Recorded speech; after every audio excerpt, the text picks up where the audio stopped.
You have made your point. Now, Asauddin Owaisi, please. शुक्रिया chairman साहब, आपने मुझे बोलने का मौका दिया।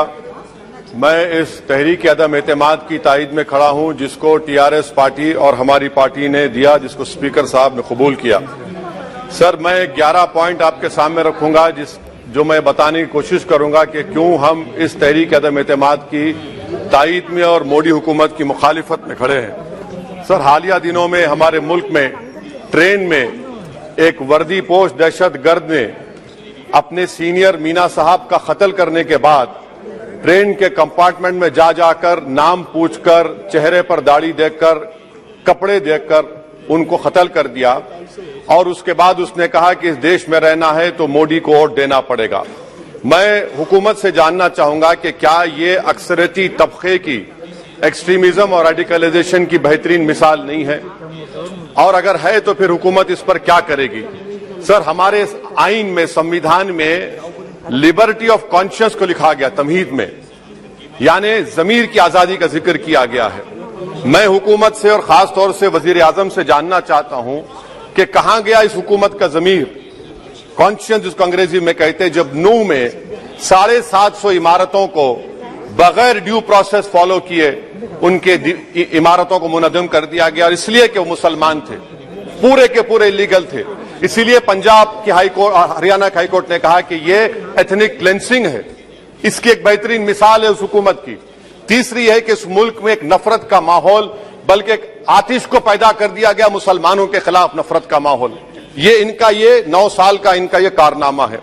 तीसरा सर, मणिपुर के ताल्लुक से कल बड़ा लंबा जवाब वजीर दाखिला ने दिया। सर, आसाम राइफल के ऊपर केस बुक हो जाता है, एफआईआर हो जाता है। क्या हो रहा है वहां पर? कहां गया आपका कॉन्शियस, कहां गया आपका जमीर, जब वहां की महिलाओं की अस्मत रेजी की जा रही है? और आप मुख्यमंत्री को नहीं हटाना चाहते इसलिए क्योंकि वो कोऑपरेट कर रहा है। सर, मैं हरियाणा और मणिपुर के वजीर आला के लिए किसी शायर ने अच्छा कहा था कि कुर्सी है तुम्हारा ये जनाजा तो नहीं, कुछ कर नहीं सकते तो उतर क्यों नहीं जाते। आखिर कहां गया? उन ताबूतों में खो गया कि आपका कॉन्शियस, आपका जमीर, जहां पर 50,000 लोग बेघर हो गए, यानी 6 लाख हथियारों को लूटा जा रहा है। आखिर कौन सा आप इंचार्ज वहां पर हैं? सर, 14 पॉइंट, हिजाब को एक मसला बना दिया गया और मुस्लिम बच्चों को तालीम से महरूम कर दिया गया। क्या ये आपका लिबर्टी ऑफ कॉन्शियंस है? कहां गया आपका जमीर? सर, अभी आपने फाइनेंस मिनिस्टर साहबा ने कहा, यहां पर डीएमके के मोहतरमा कनीमोजी ने महाभारत के द्रौपदी का जिक्र किया। मैं ये पूछना चाहता हूं, बिल्किस बानो इस देश की बेटी है या नहीं? जिस बिल्किस बानो को 11 लोगों ने रेप किया, प्रेग्नेंट थी, उसकी मां का रेप किया, उसकी बेटी को कत्ल कर दिया, उसकी मां का कत्ल कर दिया, आपने कातिलों को रिहा कर दिया। ये आपका कॉन्शियंस है? ये आपका कॉन्शियंस है? आप तो मेजोरिटेरियन पॉलिटिक्स को फरोग दे रहे हैं। सर, आज चाइना के ऊपर कोई नहीं बोलते हैं। प्रधानमंत्री मोदी ने उस वक्त 2013 में जब प्रधानमंत्री नहीं थे कहा था कि समस्या बॉर्डर पर नहीं, दिल्ली में है। अगर हम अपनी जमीन पर हैं तो डिसएंगेजमेंट क्यों कर रहे हैं? क्या आज चीन हमारी जमीन पर नहीं बैठा है? क्या आज चीन से आप बातचीत कर रहे हैं? आप डिसएंगेजमेंट कर दिए। बताइए डी एस्केलेशन, डी इंडक्शन कब होगा? मैं आपके जरिए से हुकूमत को बता रहा हूं कि अगर प्रधानमंत्री ने अहमदाबाद में शी जिनपिंग को बुलाकर झूला झुलाया था, क्या हुआ? क्या नतीजा निकला उसका? चेन्नई दिखाया, क्या नतीजा निकला?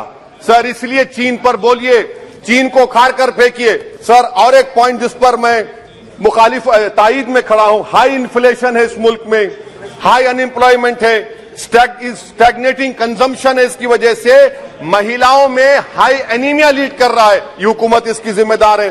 सर, कुलभूषण जाधव कहां है? पाकिस्तान में बैठा है, आप क्यों नहीं लेके आते? आप विश्वगुरु कहते हैं, कुलभूषण जाधव को भूल गए आप। कतर में 8 नेवी ऑफिसर 1 साल से जेल में हैं, आप नहीं ला सके उनको।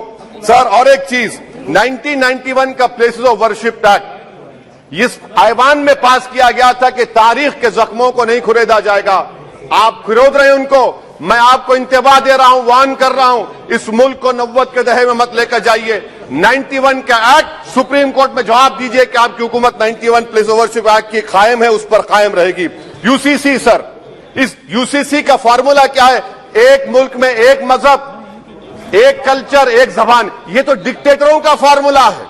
भारत एक गुलदस्ता है, भारत एक मोजाइक है।